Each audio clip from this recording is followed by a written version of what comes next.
हाँ तो प्यारे बच्चों, कैसे हैं आप लोग। तो आज हम लोग गद्य खंड का दूसरा पाठ लेके आए हैं कक्षा 12वीं के लिए। और लेखक कौन है इसके? चंद्रधर शर्मा गुलेरी। और गुलेरी, इनके नाम के पीछे कैसे लगा, एक बहुत रोचक कहानी है कि गुलेर नामक ग्राम के रहने वाले हैं। इन्होंने अपने गांव का नाम जोड़ लिया गुलेरी, तो इस कारण गुलेरी लग गया है ना। वैसे इनका नाम चंद्रधर शर्मा है। जन्म इनका देखिए 7 जुलाई को हुआ है, ये याद रखिएगा। निधन 12 सितंबर 1922। जन्म स्थान क्या है? जयपुर राजस्थान। 1 नंबर के हिसाब से बहुत महत्वपूर्ण प्रश्न है, एमसीक्यू में पूछे जाते हैं कई बार। और उसके बाद कुछ और महत्वपूर्ण बिंदु देख लेते हैं। संपादन इन्होंने क्या क्या किया है? समालोचक, काशी नागरी प्रचारणी पत्रिका। और उसके बाद कहानियों की बात करें तो सुखमय जीवन, बुद्धू का कांटा और उसने कहा था। ये 3 मुख्य कहानियां हैं जो कई बार एमसीक्यू में पूछा जाता है, आपको मालूम होना चाहिए वर्ष के साथ। तो चलिए ज़्यादा देर नहीं करते हुए मैं पाठ वाचन पे आता हूँ सीधा। आज जैसे पहले हम लोगों ने पाठ वाचन किया, पाठ वाचन कर रहे हैं, तो उसके बाद हम लोग प्रश्नाभ्यास करेंगे, फिर सारांश पे आएंगे।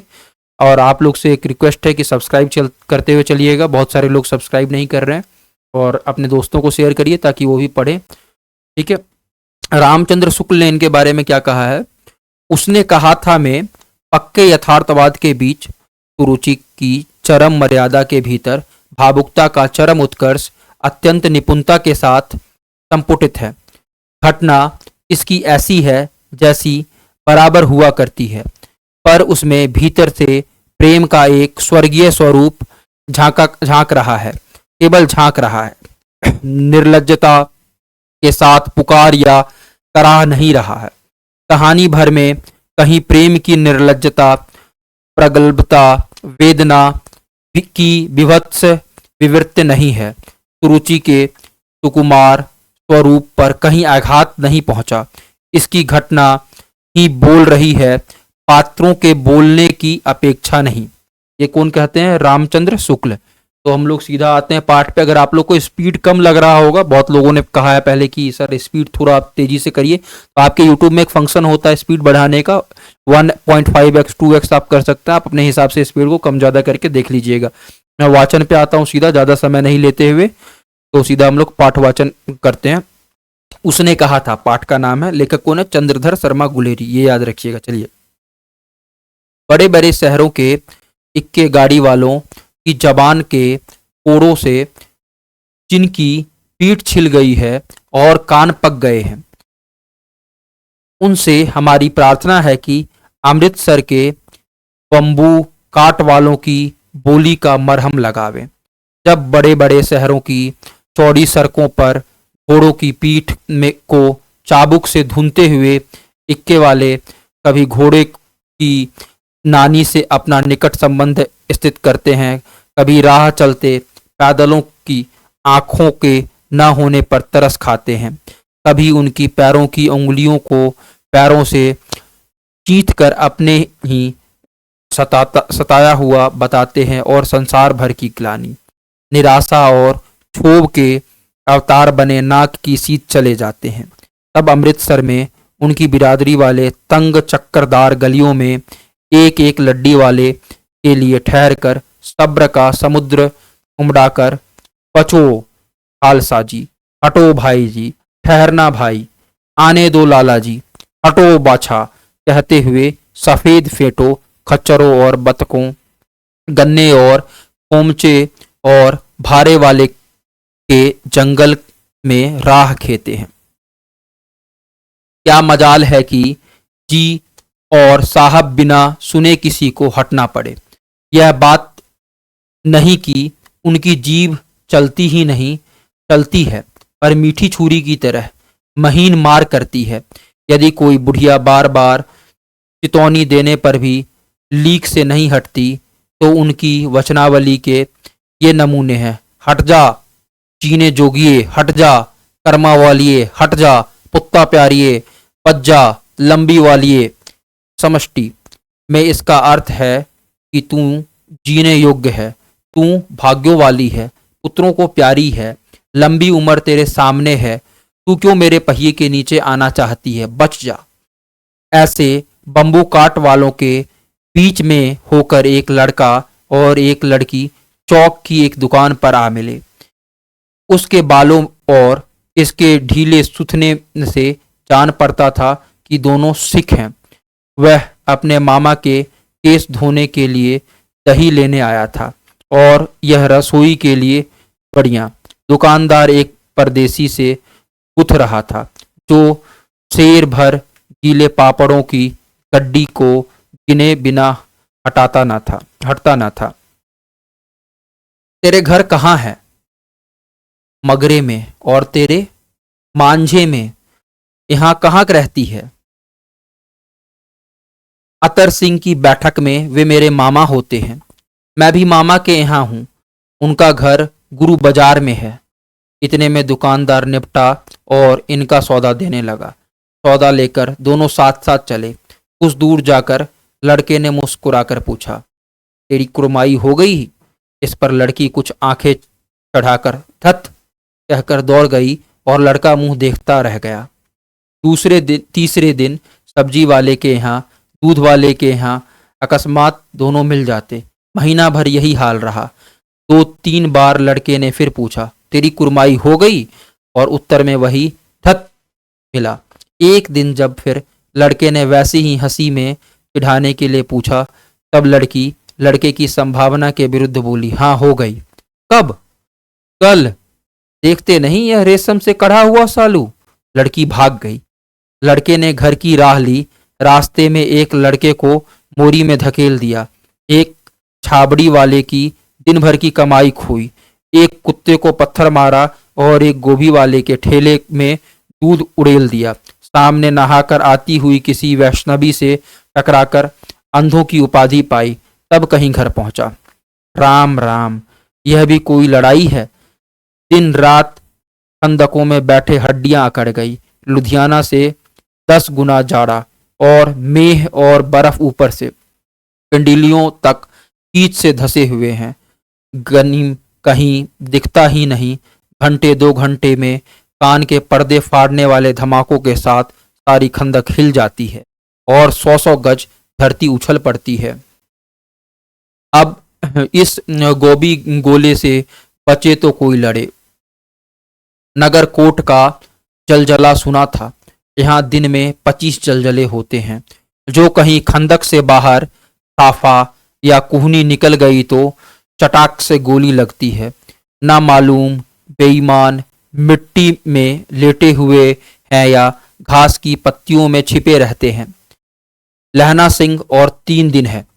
4 तो खंदक में बिता ही दिए। परसों रिलीफ आ जाएगी और फिर 7 दिन की छुट्टी। अपने हाथों झटका करेंगे और पेट भर खाकर सो रहेंगे। उसी फिरंगी मेम के बाग में मखमल की सी हरी घास है। फल और दूध की वर्षा कर देती है। लाख कहते हैं दाम नहीं लेती। कहती है तुम राजा हो, मेरे मुल्क को बचाने आए हो। 4 दिन तक पलक नहीं झपी। बिना फेरे घोड़ा बिगड़ता है और बिना लड़े सिपाही। मुझे तो संगीन चढ़ाकर मार्च का हुक्म मिल जाए, फिर 7 जर्मनों को अकेले मार कर न लौटूं तो मुझे दरबार साहब की देहली पर मत्था टेकना नसीब ना हो। पाजी कहीं के कलों के घोड़े संगीन देखते कि मुंह फाड़ देते हैं और पैर पकड़ने लगते हैं। जो अंधेरे में 30-30 मन का गोला फेंकते हैं। उस दिन धावा किया था। 4 मील तक एक जर्मन नहीं छोड़ा था। पीछे जनरल ने हट आने का कमान दिया, नहीं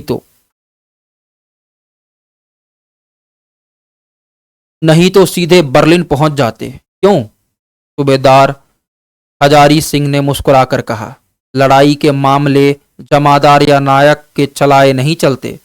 बड़े अफसर दूर की सोचते हैं। 300 मील का सामना है। एक तरफ बढ़ गए तो क्या होगा? सूबेदार जी सच है, रहना सिंह बोला, पर करें क्या?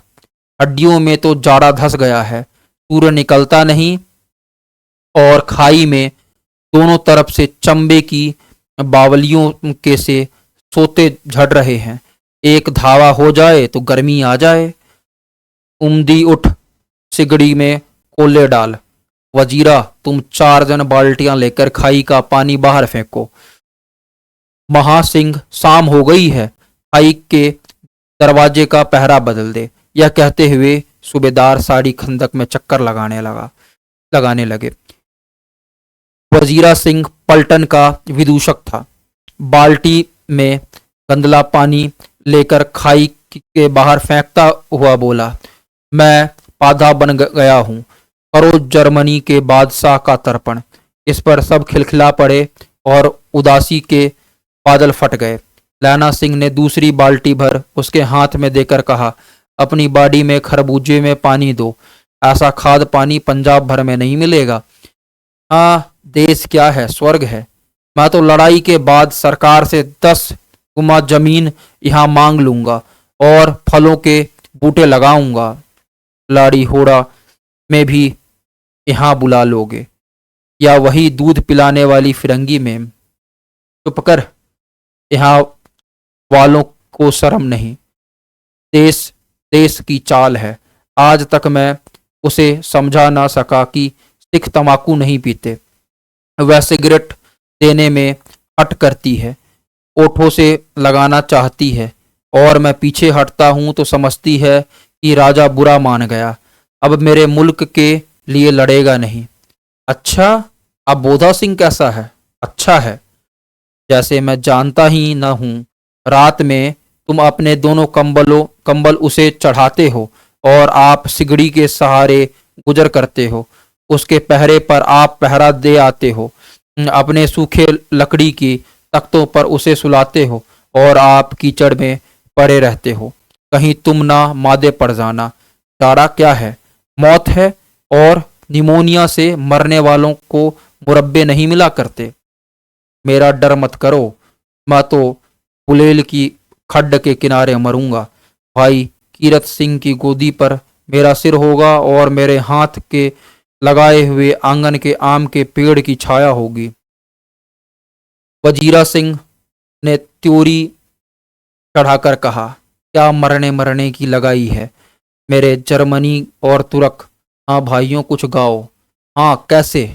दिल्ली शहर ते पिशोर नू चांडिए, कर लेना लौंगा दा व्यापार मंडिए, कर लेना ना देड़ा सौदा अड़िए ओए, लाना चटका कदवे नू।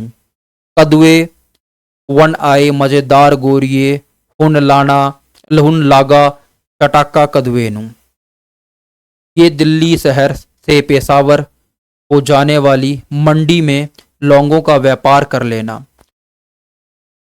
ओए, अब हमें कद्दू चखना है। एक गोरे वर्ण वाली कद्दू अत्यंत स्वादिष्ट पका है। अब हमें कद्दू चखना है। कौन जानता था कि दाढ़ियों वाले घरबारी सिख ऐसे लुच्चों का गीत गाएंगे।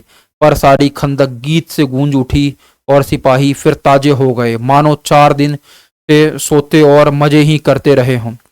दोपहर रात गई है, अंधेरा है, सन्नाटा हुआ है।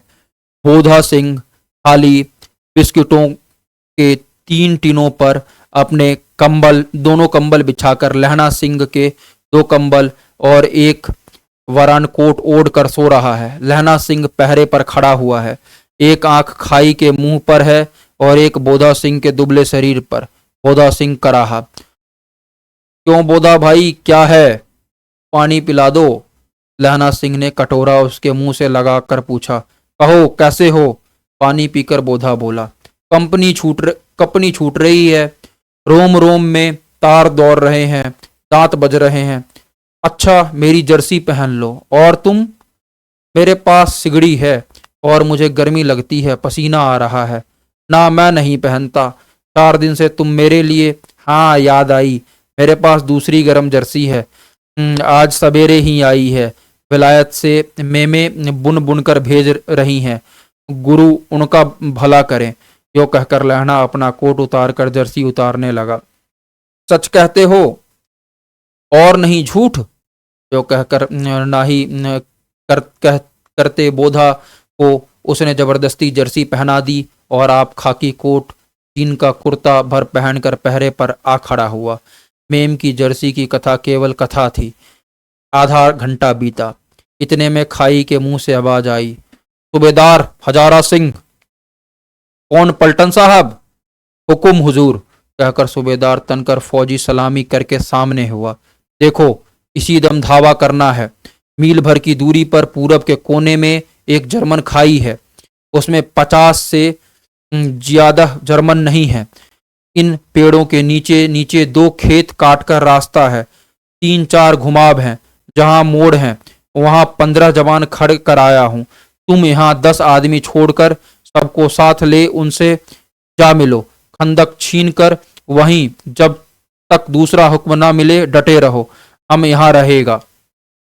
जो हुक्म। चुपचाप सब तैयार हो गए। बोधा भी कंबल उतार कर चलने लगा। तब लहना सिंह ने उसे रोका। लहना सिंह आगे हुआ तो बोधा के बाप सूबेदार ने उंगली से बोधा की ओर इशारा किया। लहना सिंह समझ कर चुप हो गया। पीछे 10 आदमी कौन रहे इस पर बड़ी हुज्जत हुई। कोई रहना ना चाहता था। समझा बुझाकर सूबेदार ने मार्च निकाला। लपटन साहब लहना की सिगड़ी के पास मुंह फेर कर खड़े हो गए और जेब से सिगरेट निकालकर सुलगाने लगे। 10 मिनट बाद उन्होंने लहना की ओर हाथ बढ़ाकर कहा, लो तुम भी पियो। आंख मारते मारते लहना सिंह अब समझ गया। मुंह का घाव छिपाकर बोला, लाओ साहब। हाथ आगे करते ही उसने सिगड़ी के उजाले में साहब का मुंह देखा, बाल देखे, तब उसका माथा ठनका। लपटन साहब के पट्टियों बाला बाल एक दिन में कहाँ उड़ गए और उनकी जगह कैदियों के से कटे हुए बाल कहाँ से आ गए। शायद साहब शराब पिए हुए हैं और उन्हें बाल काटने का मौका मिल गया है। लहना सिंह ने जांचना चाहा। लपटन साहब ने जांचना चाहा। लपटन साहब। लहना सिंह ने जांचना चाहा। लपटन साहब 5 वर्ष से उसकी रेजिमेंट में थे। क्यों साहब, हम लोग हिंदुस्तान कब जाएंगे? लड़ाई खत्म होने पर। क्यों, क्या यह देश पसंद नहीं? नहीं साहब, शिकार के वे मजे यहाँ कहाँ। याद है पार साल नकली लड़ाई के पीछे हम आप जगाधारी जिले में शिकार करने गए थे। हाँ हाँ, वहीं जब आप खेतों पर सवार थे और खोते पर सवार थे और आपका खानसामा अब्दुल्ला रास्ते में एक मंदिर में जल चढ़ाने को रह गया था। बेशक पाजी कहीं का। सामने से वह नील गाय निकली कि ऐसी बड़ी मैंने कभी नहीं देखी थी और आपकी एक गोली कंधे में लगी और पुट्टे से निकली। ऐसे अफसर के साथ शिकार खेलने में मजा है। क्यों साहब, शिमले से तैयार होकर उस नील गाय का सिर आ गया था ना। आपने कहा था कि रेजिमेंट की मेस में लाएंगे। हाँ, पर मैंने वह बिलायत भेज दिया। ऐसे बड़े बड़े सिंह 2-2 फुट के तो होते हैं। हाँ, लहना सिंह 2 फुट 4 इंच के थे। तुम सिगरेट नहीं पिया? पीता हूं साहब, दिया सलाई ले आता हूं, कहकर लहना सिंह खंदक में घुसा। अब उसे संदेह नहीं रहा था कि उसने झटपट निश्चय कर लिया कि क्या करना चाहिए। अंधेरे में किसी सोने वाले से वह टकराया। कौन? वजीरा सिंह। हाँ, क्यों लहना, क्या कयामत आ गई? जरा तो आंख लगने दी होती। होश में आओ, कयामत आई है और लपटन साहब की वर्दी पहनकर आई है। क्या? लपटन साहब या तो मारे गए हैं या कैद हो गए हैं। उनकी वर्दी पहनकर यह कोई जर्मन आया है। सूबेदार ने इसका मुंह नहीं देखा, मैंने देखा और बातें की है। शोहरा साफ उर्दू बोलता है, पर किताबी उर्दू, और मुझे पीने को सिगरेट दिया है। अब मारे गए। धोखा है। सूबेदार कीचड़ में चक्कर काटते फिरेंगे और यहाँ खाई पर धावा होगा, उधर उन पर खुले में धावा होगा। उठो, एक काम करो, पलटन के पैरों के निशान देखते देखते दौड़ जाओ, अभी बहुत दूर ना गए होंगे। सूबेदार से कहो कि एकदम लौट आए। खंदक की बात झूठ है। चले जाओ, खंदक के पीछे से निकल जाओ, पत्ता तक ना खड़के। देर मत करो। हुक्म तो यह है कि यहीं ऐसी तैसी हुक्म की।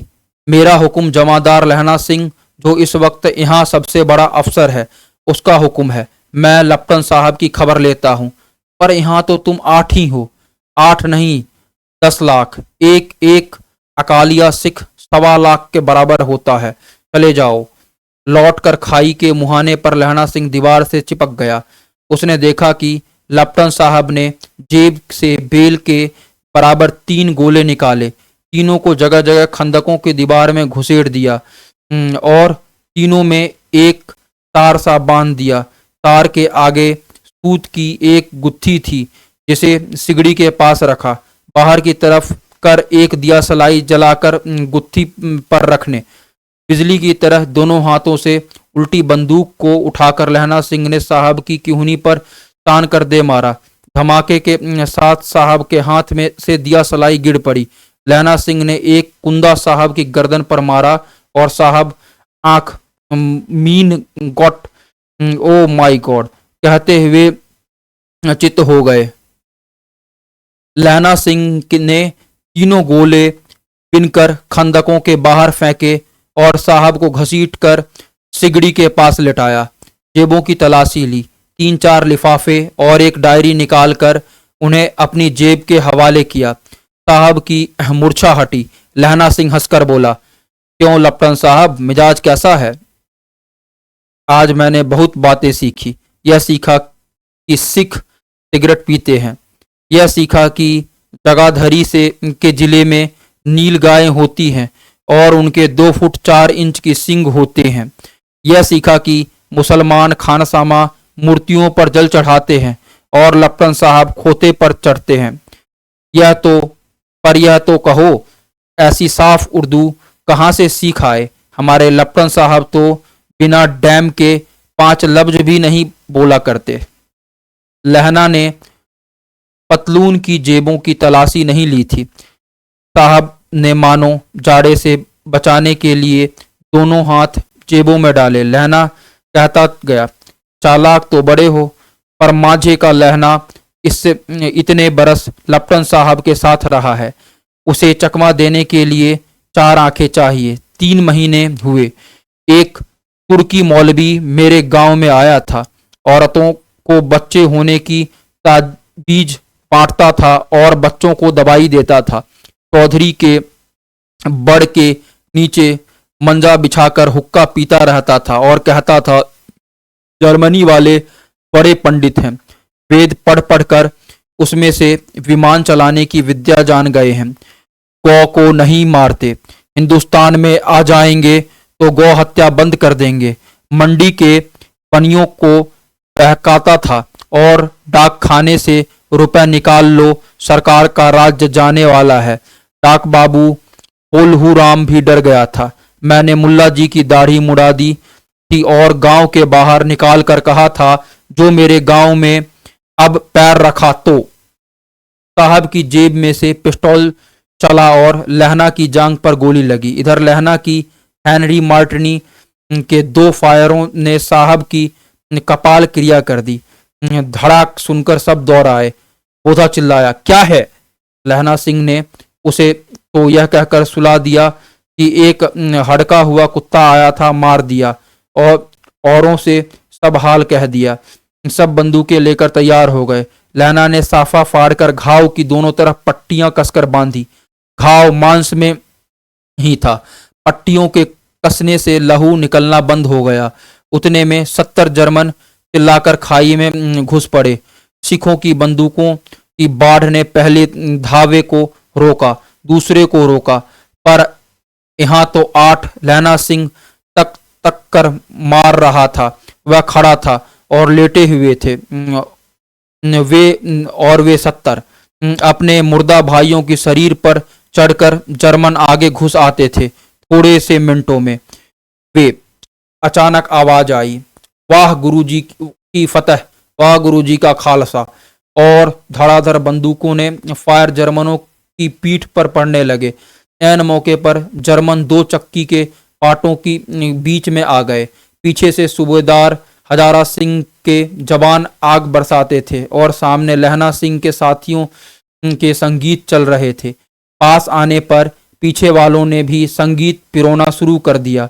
एक किलकारी और, अकाल सिखा दी फौज आई, वाह गुरुजी दी फतह, वाह गुरुजी दा खालसा। सत श्री अकाल पुरुष, और लड़ाई खत्म हो गई। 63 जर्मन या तो खेत रहे या कराह रहे थे। सिखों में 15 के प्राण गए। सूबेदार के दाहिने कंधे पर से गोली आर पार निकल गई। लहना सिंह की पसली में एक गोली लगी। उसने घाव को खंदक की गीली मिट्टी से पुर लिया और बाकी का साफा कसकर कमर बंद की तरह लपेट लिया। किसी को खबर न हुई कि लहना को दूसरा भारी घाव लगा है। लड़ाई के समय चांद निकल आया था, ऐसा चांद जिसके प्रकाश से संस्कृत कवियों का दिया हुआ छई नाम सार्थक होता था। और हवा ऐसी चल रही थी जैसे कि बाणभट्ट की भाषा में दंत विनोपदेशाचार्य कहलाती। वजीरा सिंह कह रहा था कि मैं कैसे मन भर फ्रांस की भूमि मेरे बूट से चिपक रही थी जब मैं दौड़ा दौड़ा सूबेदार के पीछे गया था। सूबेदार लहना सिंह से सारा हाल सुन और कागजात पाकर उसकी तुरंत बुद्धि को सराह रहे थे और कह रहे थे कि तू न होता तो आज सब मारे जाते। इस लड़ाई की आवाज 3 मील दाहिनी ओर की खाई वालों ने सुन ली थी। उन्होंने पीछे से टेलीफोन कर दिया था। वहां से झटपट 2 डॉक्टर और 2 बीमार ढोने की गाड़ियां चली, जो कोई 1.5 घंटे के अंदर आ पहुंची। फील्ड अस्पताल नजदीक था। सुबह होते होते वहां पहुंच जाएंगे। इसीलिए मामूली पट्टी बांधकर एक गाड़ी में घायल लेटाए गए और दूसरी में लाशें रखी गई। सूबेदार ने लहना सिंह की जांग की पट्टी बंधवानी चाही, पर उसने यह कहकर टाल दिया कि थोड़ा घाव है, सवेरे देखा जाएगा। बोधा सिंह ज्वर में बर्रा रहा था। वह गाड़ी में लिटाया गया। लहना को छोड़कर सूबेदार जाते नहीं थे। यह देख लहना ने कहा, तुम्हें बोधा की कसम है और सूबेदारनी की सौगंध जो इस गाड़ी में ना चले जाओ। और तुम मेरे लिए वहां पहुंचकर गाड़ी भेज देना, और जर्मन मुर्दों के लिए भी तो गाड़ियां आती होंगी। मेरा हाल बुरा नहीं है, देखते नहीं मैं खड़ा हूं। वजीरा सिंह मेरे पास ही है। अच्छा, पर बोधा गाड़ी पर लेट गया। भला आप भी चढ़ जाओ। सुनिए तो सूबेदारनी होरा को चिट्ठी लिखो तो मेरा मत्था टेकना लिख देना, और जब घर जाओ तो कह देना कि मुझसे जो उन्होंने कहा था वह मैंने कर दिया। गाड़ियां चल पड़ी थी। सूबेदार ने चढ़ते चढ़ते लहना का हाथ पकड़कर कहा, तूने मेरा और बोधा के प्राण बचाए हैं। लहना सिंह, साथ ही घर चलेंगे। अपने सूबेदारनी को तू ही कह देना उसने क्या कहा था। अब आप गाड़ी पर चढ़ जाओ। मैंने जो कहा है वह लिख देना और कह भी देना। गाड़ी के जाते ही लहना लेट गया। वजीरा पानी पिला दे और मेरा कमरबंद खोल दे, तर हो रहा है। मृत्यु के कुछ समय पहले स्मृति बहुत साफ हो जाती है। जन्म भर की घटनाएं एक एक करके सामने आती हैं। सारे दृश्य के रंग साफ होते हैं। समय की धुंध बिल्कुल उन पर से हट जाती है। लहना सिंह 12 वर्ष का है। अमृतसर में मामा के यहाँ आया हुआ है। दही वालों के यहाँ, सब्जी वालों के यहाँ, हर कहीं उसे एक 8 वर्ष की लड़की मिल जाती है। जब वह पूछता है तेरी कुड़माई हो गई, तब धत कहकर भाग जाती है। एक दिन उसने वैसे ही पूछा तो उसने कहा, हाँ कल हो गई, देखते नहीं यह रेशम का फूलों वाला सालू। सुनते ही लहना सिंह को दुख हुआ, क्रोध हुआ। क्यों हुआ? वजीरा सिंह, पानी पिला दे। 25 वर्ष बीत गए। अब लहना सिंह नंबर 77 राइफल में जमादार हो गया है। उस 8 वर्ष की कन्या का ध्यान ही न रहा। न मालूम वह कभी मिली भी थी या नहीं। 7 दिन की छुट्टी लेकर जमीन के मुकदमे की पैरवी करने वह अपने घर गया। वहां रेजिमेंट के अफसर की चिट्ठी मिली कि फौज लाम पर जाती है, फौरन चले आओ। साथ ही सूबेदार हजारा सिंह की चिट्ठी मिली कि मैं और बोधा सिंह भी लाम पर जाते हैं, लौटते समय हमारे घर होते जाना, साथ चलेंगे। सूबेदार का गांव रास्ते में पड़ता था और सूबेदार उसे बहुत चाहता था। लहना सिंह सूबेदार के यहाँ पहुंचा। जब चलने लगे तो सूबेदार बेड़े में से निकल कर आया। बोला, लहना, सूबेदारनी तुमको जानती है, बुलाती है, जा मिला। लहना सिंह भीतर पहुंचा। सूबेदारनी मुझे जानती है? कब से? रेजिमेंट के क्वार्टरों में तो कभी सूबेदार के घर के लोग रहे नहीं। दरवाजे पर जाकर मत्था टेकना, कहा। असीस सुनी। लहना सिंह चुप।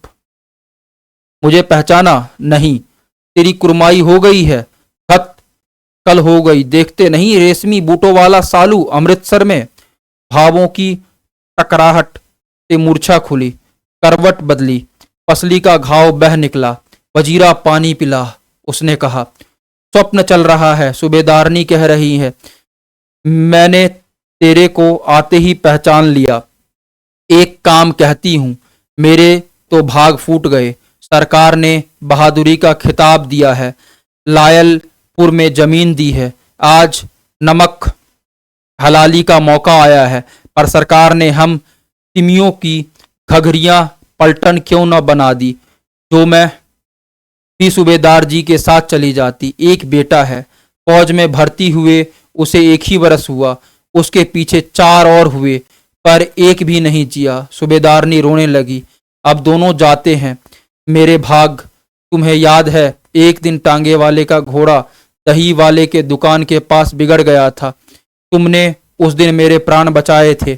आप घोड़े की लातों में चले गए थे और मुझे उठाकर दुकान के तख्त पर खड़ा कर दिया था। ऐसे ही इन दोनों को बचाना, यह मेरी भिक्षा है। तुम्हारे आगे मैं आंचल पसारती हूँ। रोती रोती सूबेदारनी ओबरी में चली गई। लहना भी आंसू पोंछता हुआ बाहर आया। वजीरा सिंह पानी पिला, उसने कहा था। लहना सिंह का सिर अपनी गोद में रखे वजीरा सिंह बैठा था। जब मांगता है तब पानी पिला देता है। आध घंटे तक लहना चुप रहा, फिर बोला, कौन कीरत सिंह? वजीरा ने कुछ समझकर कहा, हाँ भैया, मुझे और ऊंचा कर ले, अपने पट पर मेरा सर रख ले। वजीरा ने वैसा ही किया। हाँ अब ठीक है, पानी पिला दे। बस अब के हाड़ में यह आम खूब फलेगा। चाचा भतीजा दोनों यहाँ बैठकर आम खाना। जितना बड़ा तेरा भतीजा है उतना ही यह आम है। जिस महीने उसका जन्म हुआ था उसी महीने मैंने इसे लगाया था। वजीरा सिंह की आंसू टप टप टपक रहे थे। कुछ दिन पीछे लोगों ने अखबार में पढ़ा, फ्रांस और बेल्जियम 68वीं सूची मैदान में घावों से मरा। नंबर 77 सिख राइफल जमादार लहना सिंह। तो पाठ यहाँ पे समाप्त होता है। अगले पाठ में हम लोग प्रश्न अभ्यास करेंगे और उसके बाद फिर सारांश पे आएंगे। तो आप लोग ध्यान से सुनिएगा। अगर किसी को लगे कि स्पीड कम है तो आप बढ़ा सकते हैं, ज़्यादा लगे किसी को तो आप थोड़ा कम कर लीजिएगा। और कुछ त्रुटियां भी हुई है तो उसको नज़रअंदाज करिएगा। बड़ा पाठ था, रिकॉर्ड करने में थोड़ा होता है दिक्कत। अच्छे से पढ़िए, अच्छे से बढ़िए, बिहार का नाम रोशन करिए। मिलते हैं फिर अगले वीडियो में, और तब तक के लिए धन्यवाद और सब्सक्राइब जरूर करिएगा।